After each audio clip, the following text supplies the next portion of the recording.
અમદાવાદના પાલડીમાં આવેલ વિતરાગ cooperative housing સોસાયટીનો મામલો 50 વર્ષ જૂના 156 મકાનો જર્જરિત હોવાને લઈ વિવાદ ઉઠ્યો।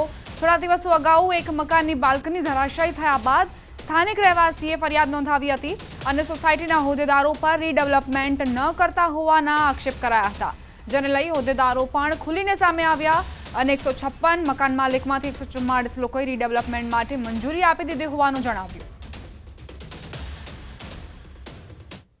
પોલીસ ફરિયાદમાં અમે ટોટલી હવે ત્યાં રજૂઆત કરી અમારી, અને પોલીસ ફરિયાદ એની બે બુનિયાદ નીકળી, એને નિરાકરણ થઈ ગયું, કશું એ લોકોએ અમારો જવાબ બી ના લીધો અને પોલીસને લાગ્યું કે આ વસ્તુ ખોટી થઈ, ફરિયાદ ખોટી થઈ રહી છે। અચ્છા, 11 તારીખે શનિવારે રાત્રે 9:30 વાગે એક મકાનની ગેલેરીનો ભાગ અચાનક તૂટી પડ્યો। તે આકસ્મિક ઘટના હતી, તેમાં કોઈ પણ નુકસાન થયું નથી।